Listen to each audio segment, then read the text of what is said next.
Welcome to presentation on Aditya Birla Sun Life Nifty Mid Cap 150 Index Fund and Aditya Birla Nifty Small Cap 50 Index Fund। तो Aditya Birla fund house ने दो index fund launch किए हैं जिसकी NFO 15 मार्च से शुरू होकर 26 मार्च तक जारी रहेगी। पहला है Nifty mid cap 150 index fund और दूसरा है Nifty small cap 50 index fund. तो इनके बारे में ये प्रेजेंटेशन के अंदर पूरा डिटेल में जानकारी शेयर किया जाएगा, डिस्कस किया जाएगा कि इंडेक्स फंड में निवेश करना चाहिए कि नहीं करना चाहिए, या इन पर्टिकुलर इंडेक्स फंड में निवेश करने में क्या फायदा, नुकसान और जो समय अभी है उसके हिसाब से उसके क्या लाभ मिल सकता है। तो स्टार्ट करते हैं स्टैंडर्ड डिस्क्लेमर के साथ।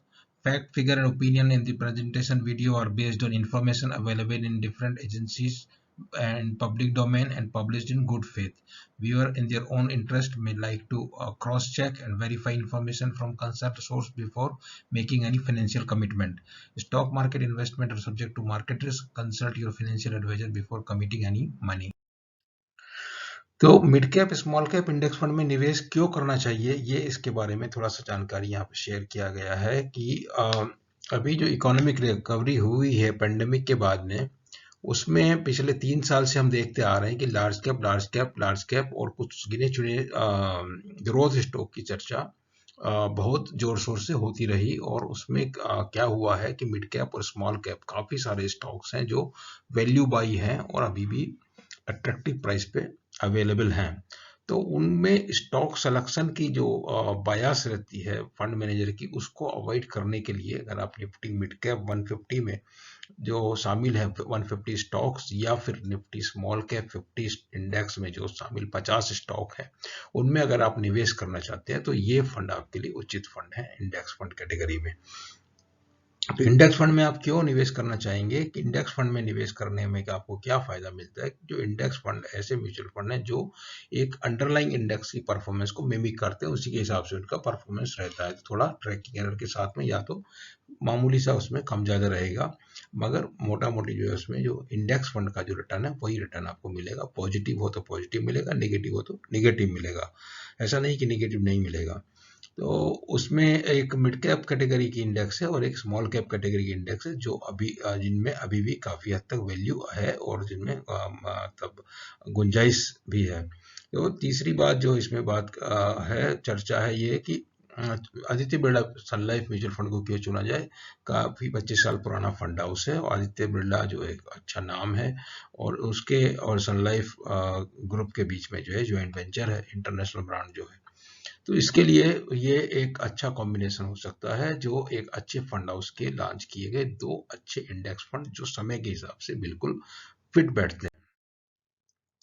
तो जब आप किसी भी फंड में निवेश करने के पहले आपको जानना होता है कि उसका कैटेगरी किस कैटेगरी में करता है। जैसे निवेश करने के बाद यदि आप चाहें कि आपकी परफॉर्मेंस जो अच्छा है या खराब है, तो जानने के लिए आपको ये बेसिक जानकारी होना जरूरी है। तो सेबी ने क्या किया है, पहले बहुत सारे फंड होते थे अलग अलग नाम के और उनसे कुछ मतलब निकालना संभव नहीं था, बहुत सारे उसमें मिसनोमर भी थे।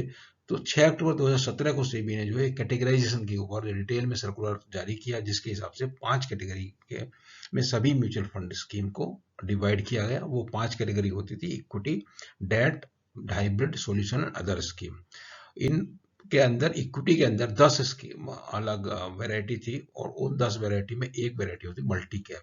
तो मल्टी कैप में तो जो डेफिनेशन था मिड कैप स्मॉल कैप की जो परसेंटेज शेयर को लेके, उसमें कंफ्यूजन, उसमें कुछ क्लियर गाइडलाइंस था, उसको क्लैरिफाई करने के लिए 11 सितंबर 2020 को सेबी ने सर्कुलर निकाला, जिसमें कहा गया कि आपका exposure large cap, mid cap और स्मॉल कैप तीनों में 25-25% होना जरूरी है मिनिमम, और उसके बाद जो है बाकी का किसी में भी निवेश कर सकते हैं। तो इसके ऊपर जो है, क्योंकि मल्टी कैप फंड बहुत सारे जो है लार्ज कैप ओरिएंटेड थे और बहुत सारे मिड कैप या स्मॉल कैप ओरिएंटेड थे, तो इसलिए उनको ये सर्कुलर के हिसाब से मैनेज करना मुश्किल हो गया। दूसरा उनका ये था कि 25% अगर हमारा large cap multi cap fund का बहुत बड़ा साइज है, उसके लिए 25% निवेश का जो यूनिवर्स स्मॉल कैप में उतना नहीं होता है, तो परेशानी होगी। सेबी को रिप्रेजेंट किया तो सेबी ने उनके लिए एक नया कैटेगरी लॉन्च किया 6 नवंबर 2020 के सर्कुलर के द्वारा, जिस जो कैटेगरी का नाम है फ्लेक्सी कैप फंड।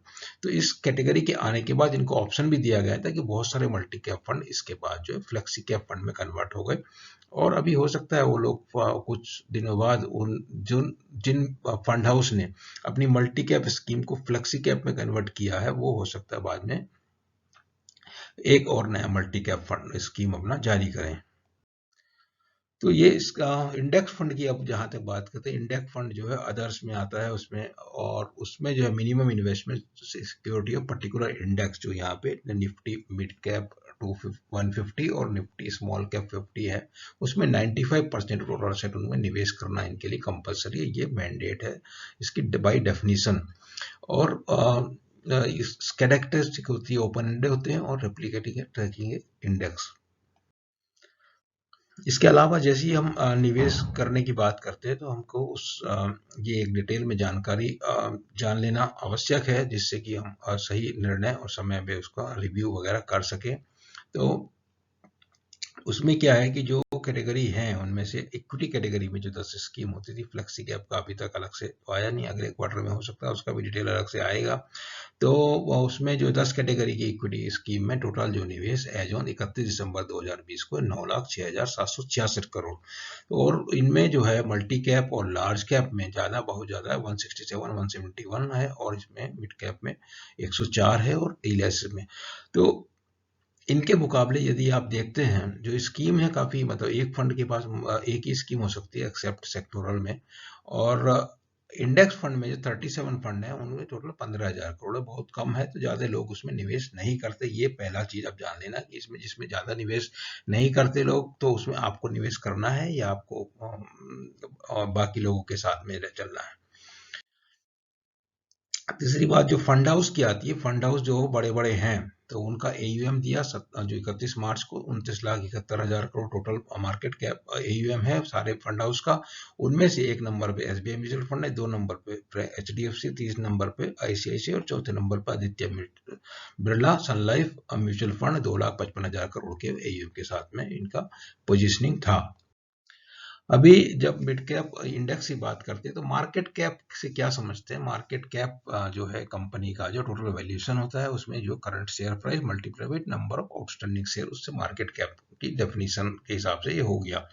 अभी जो लार्ज कैप, उसमें क्या आप सुनते हैं जो लार्ज कैप, वो लार्ज कैप है क्या कि टॉप 100 फंड जो अम्फी है वो 6 महीने में एक लिस्ट जारी करती है, जो भी स्टॉक ट्रेड होते हैं एनएससी बीएससी में के ऊपर, तो उनकी जो लिस्ट जारी करती है क्रोनोलॉजी मतलब वो अल्फा मतलब असेंडिंग ऑर्डर में 1 से लगा के 50 टॉप मार्केट कैप वाली जो कंपनियां हैं उनको टॉप 100 को लार्ज कैप कैटेगरी में बोला गया है, और म्यूचुअल फंड को उसी लिस्ट को फॉलो करते हुए अगर लार्ज कैप फंड का उनका है तो उसमें 80% निवेश आमतौर पे लार्ज कैप फंड का लार्ज कैप कंपनी के अंदर होता है, तो वो इन टॉप 100 कंपनी में से वो लोग करेंगे, ऐसा उनका मैंडेट रहता है।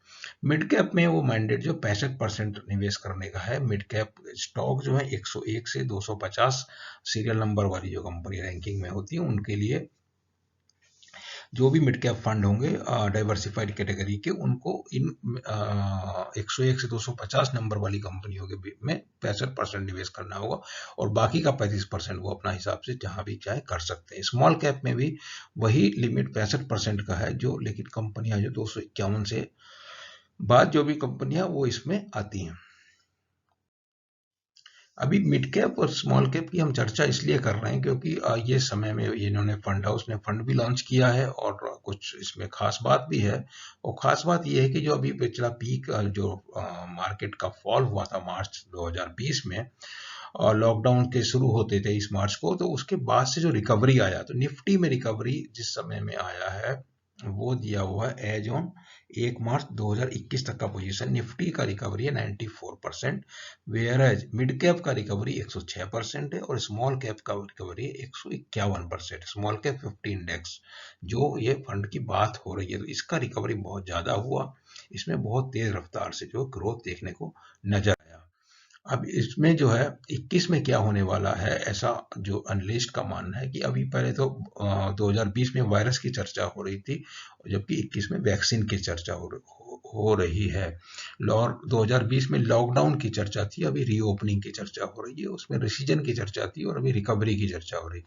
तो इसलिए जो है अभी रोटेशन का समय आ गया, तो क्योंकि जो डेवलप मार्केट से इमर्जिंग मार्केट में पैसा आ रहा है बहुत तेज रफ्तार से, लार्ज कैप से मिड कैप और स्मॉल कैप की तरफ जा रहा है, और डिफेंसिव साइक्लिकल में जा रहा है, और ग्रोथ से वैल्यू में पैसे का निवेश जो है जिस तरीके से हो रहा है। और अभी ये कहा जाता है कि इंडियन इकोनॉमी इन्फ्लेक्शन पॉइंट पे है, और economic activity pre Covid level पे तो आ गई, उससे जो आगे जो ग्रोथ भी देखने को मिलेगा, और इसके लिए अर्निंग अपग्रेड और ये सब जो है हम लोग बहुत अच्छा अर्निंग अपग्रेड साइकिल के अंदर एंटर करने वाले हैं या कर चुके हैं। तो ग्रोथ ड्राइवर अभी क्या है, एक तो ईज ऑफ लिविंग है और ईज ऑफ डूइंग बिजनेस है। ईज ऑफ लिविंग कैसे हो गया, वन नेशन वन कार्ड दे दिया आपको, स्मार्ट सिटी, आयुष्मान भारत, प्रधानमंत्री आवास योजना, इस तरह की सरकार की बहुत सारी योजनाएं हैं। ईज ऑफ डूइंग बिजनेस में टैक्स रिफॉर्म कर दिए, लिबरलाइज एफडीआई रिजाइम हो गया, decriminalisation of company act default हो गया, और ease of doing business ranking India की इंप्रूव हो गया, 63 आ गया अब 142 से। और फॉर्मलाइजेशन ऑफ इकोनॉमी किया GST, one nation one tax हो गया, रिडक्शन कॉर्पोरेट टैक्स घटा दिया गया, और डायरेक्ट टैक्स रिफॉर्म आ गए, ट्रांसपेरेंट टैक्सेशन हो गया, कंप्लायंस इजी हो गया, लेबर में भी फॉर्मल सेक्टर में क्या लेबर रिफॉर्म आ गया, एग्रीकल्चर डीरेगुलेशन हो गया, एमएसएमई की डेफिनेशन चेंज हो गया, और पीएलआई स्कीम लॉन्च हो गया। उसके अलावा जो है दूसरे है लैंड में रेरा आ गया, मतलब रियल एस्टेट सेक्टर में बहुत बड़ा परिवर्तन उसमें हो गया, और labour simplification of 44 laws into 4 codes, capital के हिसाब से जो लोन वगैरह था उसके लिए इंसॉल्वेंसी बैंक्रप्सी कोड आ गया, और पावर सेक्टर में रिफॉर्म हो रहे हैं। एंटरप्रेन्योर के लिए, आत्मनिर्भर भारत के ये जो है एंटरप्रेन्योर को बढ़ावा देने के लिए ज़्यादा से ज़्यादा चीज़ें हिंदुस्तान के अंदर बनेंगी, और टेक्नोलॉजी से जो जैम, ट्रिनिटी और direct benefit transfer, Bharat net वगैरह ये सब सुविधाएं जो है मुहैया कराई गई सरकार ने। दूसरी जो है गवर्नमेंट पॉलिसी रिफॉर्म है, इंडिया जो है can become next big manufacturing hub, उसमें जो चाइना से कुछ इंडस्ट्री यहाँ पे शिफ्ट होने की संभावना है, कुछ हो रही हैं, कुछ दूसरे देशों में जा रही हैं, और जो यूएस चाइना की कन्फ्लिक्ट है उससे इसको और थोड़ा सा बढ़ावा मिल रहा है। कारपोरेट टैक्स घटा दिए गए, और इस तरह से जो है पीएलआई स्कीम है। तो ये सब चीज़ें जो है पॉलिसी रिफॉर्म ग्रोथ ड्राइवर है मार्केट में, जिससे बढ़ावा मिलने की उम्मीद है। उसके अलावा इकोनॉमिक रिकवरी में से के अलावा जो है लिक्विडिटी है मार्केट में, तो रियल रेट जो है बहुत कम है, इन्फ्लेशन बहुत कम है, इंटरेस्ट रेट बहुत कम है, तो और असेट क्वालिटी जो है जिसकी समस्या पूरा 2020 में चलती रही, 19 में चलती रही, पिछले 4-5 साल से चल रही है, तो वो ऐसा कहना है लोगों की 2020 में वो पीक हो गई, या फिर अगले इस क्वार्टर में, या तो मैक्सिमम अगले क्वार्टर में, जून वाला क्वार्टर है उसमें वो पीक होने के बाद उसमें सुधार देखने को मिलेगा, और आईबीसी के जो रिजल्ट से कुछ जो रिसोल्यूशन भी देखने को मिलेंगे। जीडीपी ग्रोथ में भी जो है ये सब के चलते जो है इस साल अच्छा बढ़ोतरी, एक उसमें तो बेस इफेक्ट रहेगा, और दूसरा अदरवाइज भी जो बढ़ोतरी मिलेगी तो वो देखने को मिलेगी अगले साल में, और उससे अगले साल में अच्छी रफ्तार मिलने की संभावना है। तो मिड कैप स्मॉल कैप में क्यों है, एक इंटरेस्टिंग बात यह है कि जो 2004 से 2008 जनवरी के बीच का समय था, उसमें एक बहुत बड़ा रैली देखने को मार्केट में मिला। तो उस रैली में क्या हुआ है कि लार्ज कैप की परफॉर्मेंस थी 243%, मिड कैप की 315% और स्मॉल कैप की 527%। देखिए कितना अंतर है। और 2018-19-20 में ये सब लोग भूल गए थे कि स्मॉल कैप भी कोई चीज होती है। Small cap has become untouchable during this 3 year period because of whatever reason, but now they ऐसा लगता है कि वो वापस जो है मैदान में आ गए। जैसा कि पहले उसमें देखा कि अभी जो मार्च की जो लो है उससे स्मॉल कैप 50 में कितना रिकवरी किया है, फास्ट रिकवरी किया है। अगले वाले जो ये पीरियड आया उसमें भी लार्ज कैप में 107 था, मिड कैप में 138 था, स्मॉल कैप में 145% अप्रिसिएशन मिला। उसके बाद जो पीरियड आया 2004 से 2018 का, उसमें भी लार्ज कैप में 86% खाली अप्रिसिएशन मिला, मिड कैप में 161 मिला, और स्मॉल कैप में 158% मिला। ऐसा ही अभी मिला जो पहले आप स्लाइड में दिखाया गया है। उसके अलावा जो है इंडेक्स फंड क्यों है, इंडेक्स फंड जो है वो करता है परफॉर्मेंस अंडरलाइंग इंडेक्स को मिमिक करता है, उसमें गलती करने का चांस, स्टॉक सिलेक्शन वाली गलती वाला चांस होता नहीं। इंडेक्स में स्टॉक है तो आपके फंड में भी होना है, क्योंकि रिप्लिकेट ही करना है आपको, कुछ करने वाली बात है नहीं। और पैसिव मैनेजमेंट स्ट्रेटजी होती है तो खर्चा कम आता है, तो दो एक से बड़े फायदे होते हैं। और उसके बाद है सिंपल इन्वेस्टिंग टूल है, उसमें नेचुरल सिलेक्शन वही सब बात है, डाइवर्सिफिकेशन ज्यादा होता है, लिक्विडिटी रहता है, ये सब है। तो जो पहला जो फंड है इसमें mid cap 150 Nifty mid cap 150 index fund, इसका इन्वेस्टमेंट ऑब्जेक्टिव यही है कि जो निफ्टी मिड कैप 150 इंडेक्स में ही निवेश करेंगे और उसकी परफॉर्मेंस उसी के ऊपर डिपेंड करेगी, सब्जेक्ट टू ट्रैकिंग एरर। और scheme does not guarantee any return and there can be no assurance that scheme objective will be achieved. Mid cap stock 150 stock है, 101 नंबर से 250 तक के। और उसके बाद जो है परफॉर्मेंस और मिड मार्केट कैपिटलाइजेशन कंपनी का रहेगा, फ्री फ्लोट मार्केट की मेथड रहेगी, और जो इंडेक्स रिप्रेजेंट 15% जो टोटल मार्केट कैप उसका जो है ये रिप्रेजेंट करती है। तो निफ्टी मिड कैप 150 इंडेक्स में जो सेक्टर रिप्रेजेंटेशन है, फाइनेंशियल सर्विस 23%, कंज्यूमर गुड्स, इधर ये पूरा दिया हुआ है। और जहां तक इनकी रिटर्न का सवाल है तो प्राइस रिटर्न जो 1 साल में 18% है, 3 साल में 5 साल में जो 13% है। टोटल रिटर्न जिसमें डिविडेंड वगैरह इंक्लूड कर लेते तो वो 19 और 14 हो गए। स्टैंडर्ड डेविएशन बीटा वगैरह ये सब दिए हुए हैं कि जो इनमें जो चिंता वाला है ये है 75। प्राइस अर्निंग और प्राइस बुक 3, तो प्राइस बुक मैक्सिमम 4 तक सुनने को मिला है, क्योंकि अभी जो है बिकॉज ऑफ वेरियस रीजन ये 75 भी जस्टिफाइड है या नहीं है, ये एक चिंता का सोचने का विषय है। और बाकी जो ये फंड जो है ये क्या करेगा, आपको प्रोवाइड करेगा portfolio exposure to stock in high growth sector, जिनको सनराइज सेक्टर भी बोलते हैं, और जो उनमें ग्रोथ अच्छा होगा।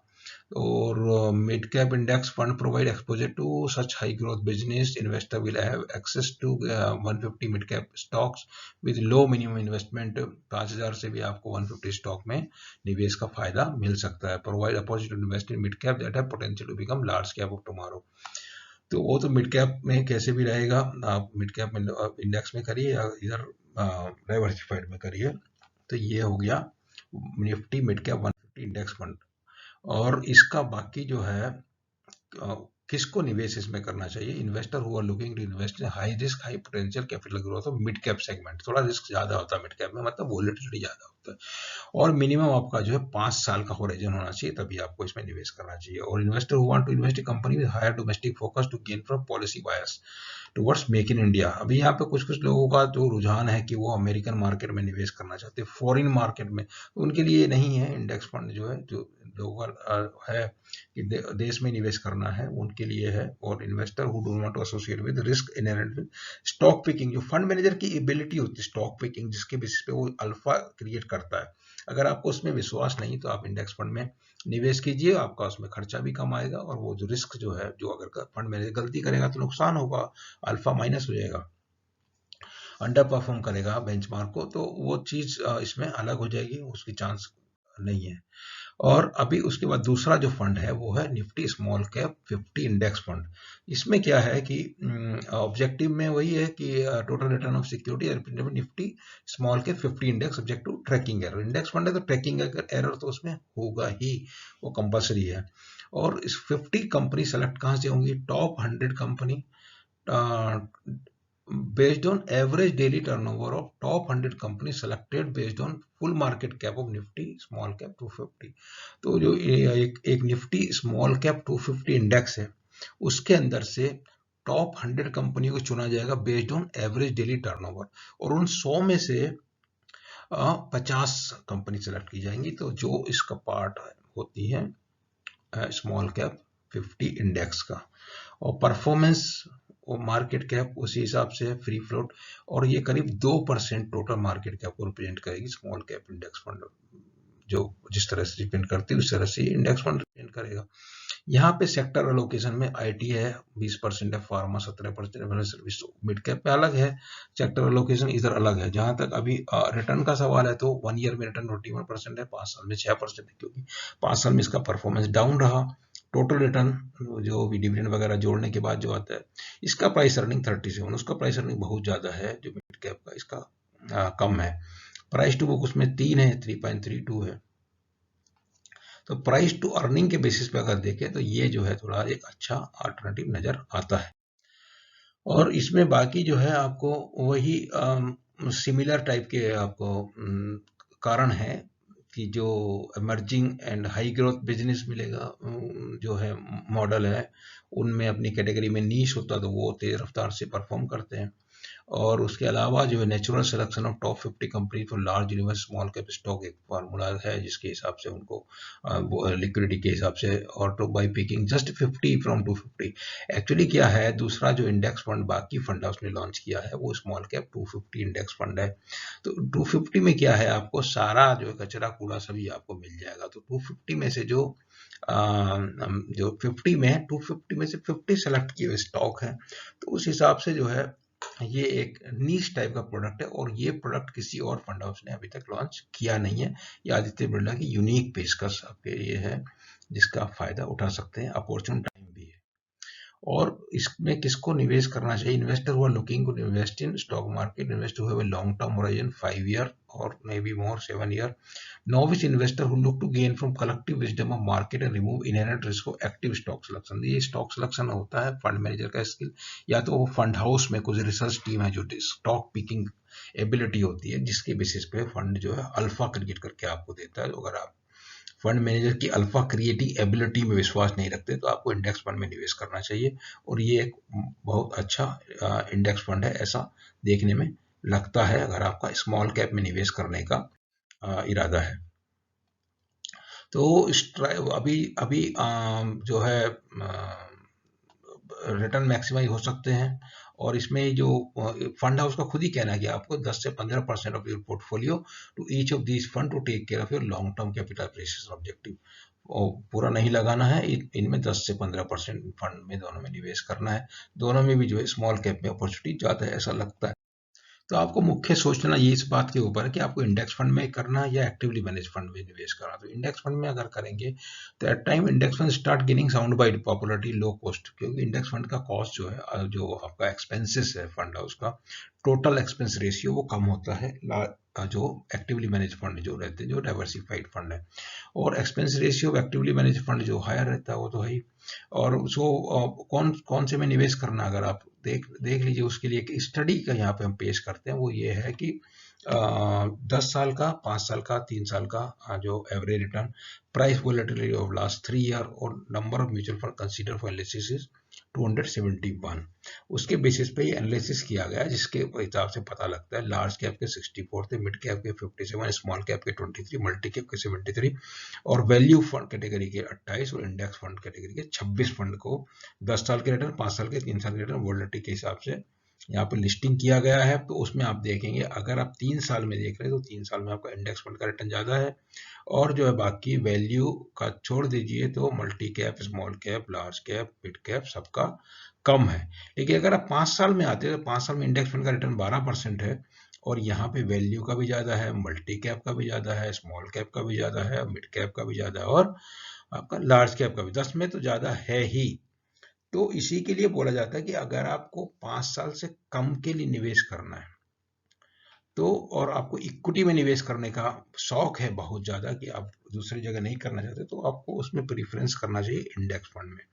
और अगर 5 साल से ज़्यादा के लिए निवेश करना है तो आप जो है डाइवर्सिफाइड फंड में, क्योंकि 5 साल में फंड मैनेजर आपको जो भी वो स्टॉक पिक और जो भी पोजीशन लेता है उनका अल्फा क्रिएशन का जो वो मैच्योरिटी हो जाता है और आपको अल्फा मिल जाता है, इसलिए जो है ये चीज कहा गया है। लेकिन यहाँ पे इंडेक्स फंड में ये फंड हाउस भी बोलता है, ये फंड हाउस 5 साल क्यों बोलता है? ये फंड हाउस 5 साल इसलिए बोलता है कि आपको जो है मिड कैप में निवेश करना है तो 5 साल के लिए निवेश करना है, स्मॉल कैप में निवेश करना है तो 5 से भी ज्यादा मतलब 7 साल से ज्यादा अगर आपके पास समय है तो आपको स्मॉल कैप में निवेश करना है। और बाकी उसमें भी है, अगर 5 से मान लीजिए आपको लगता है कि 5 से 4 साल बाद जरूरत पड़ेगी तो फिर आप जो इंडेक्स फंड चुन सकते हैं। अदरवाइज जो है एक्टिवली मैनेज फंड में जाने के लिए आपको 5 साल से ज़्यादा होना जरूरी है। इस तरह का ये एम्पिरिकल एनालिसिस ये बताता है। और आपको इंडेक्स फंड में जाना या एक्टिवली मैनेज फंड में जाना, इसके बारे में दूसरा एक तो ये है होल्डिंग पीरियड। एक्सपर्ट क्या क्लेम करते हैं? Index fund are better for common man, लेकिन फॉलोइंग पॉइंट वो लोग कंसीडर करते हैं होल्डिंग पीरियड 3 साल से ज़्यादा 3 साल है और या कम है। प्राइस वोलेटिलिटी शॉर्टर पीरियड में जो है price fluctuation index fund will be lower than actively manage fund. ये कारण है कि जो अगर लोअर पीरियड है आपका holding period, when holding time period is as short as 3 year, the index fund tend to give better return. For the same kind of volatility. Expense ratio तो कम होता ही है। तो if only we decide what that no matter what may come we will stay invested for at least 5 year, तो फिर क्या है fund selection, फिर जो है we will start picking mid cap instead of safer index fund। तो उस समय डाइवर्सिफाइड में जाएंगे कि 5 साल में के तो बाद ही करेंगे। अभी जैसे फॉर एग्जांपल जो हमने पीछे एग्जांपल दिया तो इंडेक्स फंड जो है 15 साल में अगर आपको 10 साल के लिए आपको रिटर्न अगर आपने निवेश किया और इंडेक्स फंड ने 15% का रिटर्न दिया, तो actively manage fund like mid cap fund जो 22% रिटर्न दे सकता है 10 साल में, तो डिफरेंस जो है बहुत ज्यादा हो जाएगा उसमें जो है। अगर आप 25,000 रुपए का SIP किया एक मिड कैप फंड में 10 साल के लिए और 22% रिटर्न है, तो आपका जो अमाउंट होगा and at the end will be 1.1 crore. Whereas if you have invested same money in index fund at 15%, तो आपका पैसा होगा 70 लाख। तो ये टोटल 7% का डिफरेंस रिटर्न का जो है ये कॉर्पस के साइज में 40 लाख का डिफरेंस पैदा कर देता है। तो एक्सपर्ट और स्किलफुल फंड मैनेजर होने से वो जो क्या करते हैं कि 5 साल से ज्यादा पीरियड होने से वो इंडेक्स को बीट कर देते हैं, ऐसा मान के आप चल सकते हैं। तो अगर लंबा है आपके पास समय तो आप जरूर आपको इंडेक्स फंड में निवेश नहीं करके डाइवर्सिफाइड एक्टिवली मैनेज फंड में निवेश करना चाहिए। और दूसरा क्या है कि इंडेक्स फंड में करना क्या है, ETF में करना है आपको। इस बारे में भी एक सोचना है कि ETF इंडेक्स फंड में क्या है और ETF में क्या है, दोनों एक ही चीज है। तो इंडेक्स फंड में निवेश करने के दो तरीके हो सकते हैं, एक तो आप इंडेक्स फंड में निवेश कर दीजिए और दूसरा जो ETF है उससे में निफ्टी, जैसे निफ्टी इंडेक्स फंड है और निफ्टी ETF है, तो वो दोनों में भी निवेश कर सकते हैं। इंडेक्स फंड में क्या होता है कि वो represent theoretical segment of market, और उसमें क्या है वही जो है आपको इंडेक्स में निवेश होगा। ETF में क्या होगा, लेकिन उसमें क्या होता है NAV आपका eight the end of the day और फंड हाउस मैनेज करता है like other diversified mutual fund. Eight the end of the day NAV जो होगा उसके ऊपर आपका निवेश होगा या रिडम्पशन होगा। और इसमें क्या होगा, ETF में क्या होता है, they are trading on the stock exchange like shares securities. तो उसमें आप दिन में का भाव जो जैसे जैसे इंडेक्स का भाव घटे बढ़ेगा उसी हिसाब से इनका ETF का NAV जो ट्रेडिंग प्राइस है वो चेंज होता रहेगा थ्रू मार्केट मेकिंग मैकेनिज्म। और इस प्रकार से जो आप उसमें इंडेक्स फंड में का फायदा उठाने के लिए ETF के रूट से भी जा सकते हैं और डायरेक्ट जो फंड हाउस से इंडेक्स फंड के रूट से भी जा सकते हैं। ये आपके पास दो तरीके रहते हैं। और अगर हम यहाँ पे रिटर्न की चर्चा कर रहे हैं तो रिटर्न में क्या है, लार्ज कैप के रिटर्न आप देख लीजिए, मिड कैप के रिटर्न देख लीजिए 10 साल के, और स्मॉल कैप के रिटर्न देख लीजिए। तो 10 साल में जो है मिड कैप मोटा मोटी सभी जो है लार्ज कैप के जो टॉप परफॉर्मिंग है और मल्टी कैप का टॉप परफॉर्मिंग फंड 10 साल में है, उससे सभी जो ये 8 9 10 फंड हमने दिए हुए यहाँ पे कोट किए उनके सभी के जो 10 साल में रिटर्न ज्यादा है। Same with small cap. तो जब पीरियड लंबा हो जाता है तो आपको जो स्मॉल कैप मिड कैप में अच्छा रिटर्न मिलता है, इसीलिए आपको उसमें डाइवर्सिफाइड में या तो फिर उसके इंडेक्स फंड में आपको निवेश करके फायदा उठा सकते हैं। जहां तक सिमिलर टाइप ऑफ फंड का है तो मोतीलाल ओसवाल का Nifty mid cap 150 index fund है, जिसका की जो है 1 साल का रिटर्न 70% है और अभी जो है 41% है जो इनकी तुलना में आपको मिलेगा। स्मॉल कैप 150 जो फंड है उसका कोई फंड एग्जिस्टिंग नहीं है। और इसका दूसरा कैटेगरी दूसरा फंड एक निप्पन म्यूचुअल फंड का है, उसका जो है अभी परफॉर्मेंस कुछ खास नहीं क्योंकि बहुत नया है। तो ये जो इंडेक्स है उसके बारे में थोड़ा सा जानकारी शेयर करते हैं कि निफ्टी स्मॉल कैप 50 इंडेक्स क्या है। वो कंस्टिट्यूएंट 50 है। 1 अप्रैल लॉन्च डेट 1 अप्रैल 2016 को लॉन्च हुई। बेस डेट उसकी 2005 से है और बेस वैल्यू 1000 है। ऑनलाइन कैलकुलेशन फ्रीक्वेंसी डेली और इंडेक्स रीबैलेंसिंग सेमी एनुअली। उसके रिटर्न देख लीजिए आप, यहाँ पे जो रिटर्न वहां पे चर्चा किया था, ईयर टू डेट 5 ईयर जो है सिंस इंसेप्शन हो गई, स्टैटिस्टिक्स आ गई है और ये उसका सेक्टर लोकेशन है और ये जो यही सेक्टर लोकेशन वहां पे आपको मिलेगा जो इसमें इंडेक्स फंड ने दिया हुआ है और ये उनके स्टॉक्स हैं। उसके अलावा जो ग्राफ आप देखते हैं कि जो भी उसका ग्राफ है जो पहले 2007-8 में जो आई थी तेजी उसमें, लेकिन अभी जो है उसके बाद 18 में तेजी आई इसमें और स्मॉल कैप में अभी जो है जो 18-21 से अभी भी नीचे चल रहा है। तो ये इसमें आपको पीक नहीं है मार्केट की। इंडेक्स निफ्टी पीक में है, सेंसेक्स पीक में है, निफ्टी मिड कैप पीक में है, निफ्टी बैंक पीक में है और लेकिन ये स्मॉल कैप पीक में नहीं है, उसमें अभी भी गुंजाइश बनी हुई है। और मिड कैप की अगर आप देखेंगे तो मिड कैप में जो ये रिटर्न दिया हुआ है 150 शेयर है, ये भी दो लॉन्च डेट 1 अप्रैल 2016 को हुई, बेस रेट उसका 2005 अप्रैल का ही है। इसमें फाइनेंशियल सर्विस 24% है, ये जो सेम टेबल है। अपोलो हॉस्पिटल इसमें सबसे बड़ा है, श्री राम ट्रांसपोर्टर दूसरे नंबर का है। और इसमें जो है वही मार्केट रिप्रेजेंटेशन की बात की गई है। और इसका जो ग्राफ देखते हैं तो इसका ग्राफ जो है 2018 जनवरी से काफी ऊपर निकल चुका है, तो ये जो है वो अपना ऑल टाइम हाई के ऊपर चल रहा है। और यहाँ पे दोनों का भी फंड मैनेजर लवली सोलंकी है, और जो है ये 15 मार्च को खुलेगी, 26 मार्च को बंद होगी। और जो है अलोकेशन 95 to 100% जो मैंडेटरी रिक्वायरमेंट है, दोनों में सेम ही है। खाली ये जो है स्कीम बेंचमार्क वो यहाँ निफ्टी 150 TRI है, वहाँ पे स्मॉल कैप 50 है। और इस प्रकार से जो है ये एग्जिट लोड नील है, और ये ऑन और बिफोर 90 डेज, और 0.5% फॉर रिडम्पशन एप्लीकेबल एनएवी, और redemption switch out after 90 days कुछ नहीं है। ये सेम जो है स्मॉल कैप की स्टोरी सिमिलर है, खाली ये इंडेक्स बेंचमार्क अलग है। और ये इसका जो है आपका रिस्कोमीटर है, रिस्कोमीटर में दोनों भी जो है high very high risk category में आते हैं, बड़ी स्मॉल कैप 50 हो या ये 150 हो। तो ये जानकारी हो गया Aditya Birla mid cap 150 index fund और Nifty small cap 150 index fund. उम्मीद है कि आपको जानकारी जो है इसके आपको निवेश के लिए मदद करेगी निर्णय लेने में। और आपको समझ में आया है तो वीडियो को लाइक कीजिए, चैनल को सब्सक्राइब कीजिए। और आपको कोई क्वेरी है, डिस्ट्रीब्यूशन रिलेटेड क्वेरी है, इन्वेस्टमेंट रिलेटेड क्वेरी है, उसको आप यूट्यूब में हमको भेजिए या हमारे ट्विटर हैंडल पे ट्वीट करके भेजिए। उससे आपको जो भी समस्या है, उसको कोई हेल्प चाहिए, वो आपको सुविधा प्रदान की जाएगी। And that's all, thank you very much.